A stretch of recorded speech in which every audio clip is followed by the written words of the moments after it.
it's under pressure doing what you're supposed to do and coming out successful. I think one of the things that, there's so many stories and accolades that come with your career. One of the things that it often isn't talked about as much is just how clutch you were. You were clutch, man, and I appreciate that. Walk me into the prep, into a game, into those moments. Like, what does it take to have your mindset ready when it comes down to it? Believing in yourself, a lot of hard work and a lot of visualization. And I know that kind of sounds like very, very simple, but I think Da Vinci said simplicity is the ultimate sophistication, right? Anytime I hit a big shot, everyone would be so surprised and just like, wow. I would be surprised if I didn't make it. I put the work into this like every day, all day. And then when I'm done with it, guess what I do? I dream about it. I visualize it. I see myself being successful. I see myself hitting those shots with no time on the clock, with a little time on the clock. And then I'll do it again. I've thought about it. This is what it feels like. It's almost crazy because it's deja vu, and that's how I tried to kind of, approach those situations. So when I was able to be successful, it was a great thing. It's a regular day. It's a normal day. If I miss it, that's abnormal. That's how I felt.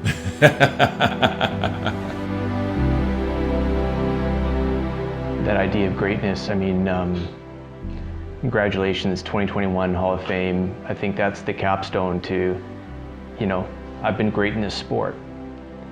And greatness followed your career. I think that's what's interesting is that you came out of one of the strongest draft classes ever. And you were around greatness your whole career, and you still succeeded. But you played with LeBron, Dwayne Wade, Kobe. What did you learn about greatness from those players? How many lumps you've got to take. If you want to be great, oh man, prepare to get up off that mat. You're going to get knocked down over and over and over. And even when you feel like, I can't be hit this hard. Or if you're down there thinking, there's no way I can get up from this. That's when you're just starting. And the hardest part is, in you trying to be one of the best in the game, there's going to be a tension with it.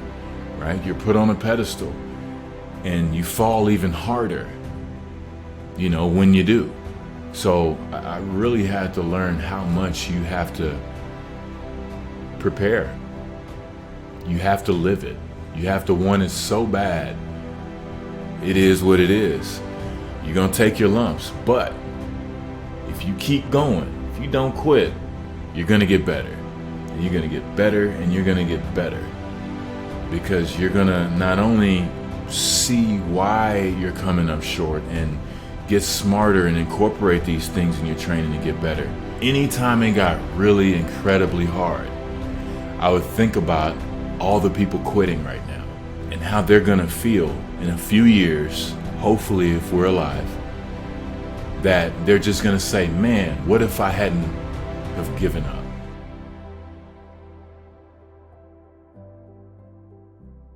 What do you think your edge is over everybody else? Back when I was playing, my edge was my intensity. My edge was my focus and my commitment. I put everything into the game. I prepared. I dreamt about it. I visualized it. I always prepared myself mentally for whatever is coming. And I felt that was my edge.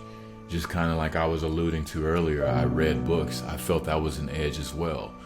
I've read these different books on mental toughness, and I'm going to take nuggets from each one to maybe it'll help me, because I know I'm going into a tough situation and it's going to be extremely hard, but I'm not going to give up. And it doesn't even matter if the other side knows that about me. They're in trouble before they even lace it up. That's how I felt. every single match. I didn't care who I was playing. But like now, I just try to, do it with my work ethic. Be responsible. Think about those things that I'm putting my time into, and what I want to accomplish while I'm doing these things. I think that's where I'm at now. But the passion, the purpose, that never goes anywhere. The moment, Chris, that you decided that basketball was going to be your future, was there a moment? And if so, like what was it? What caused you to say that's now it?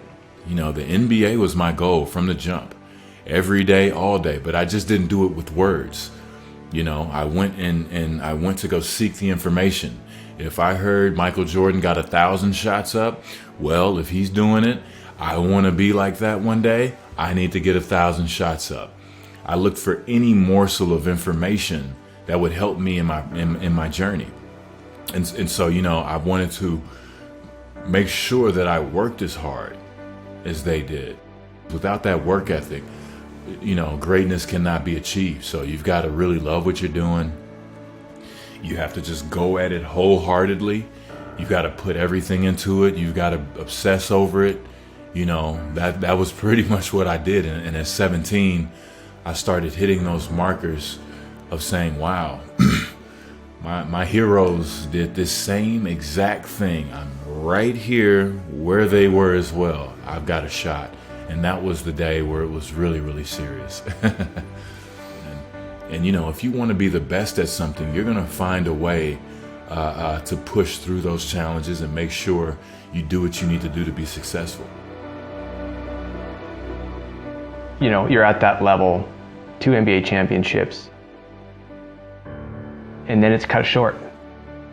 And lots would say almost unfairly so. I mean, you're in your prime. You're at your height of greatness. Take us into that, Chris. The true challenge was being able to see that, while I'm in the weeds, getting out of the weeds of saying, okay, basketball doesn't define me. I'm not a basketball player anymore.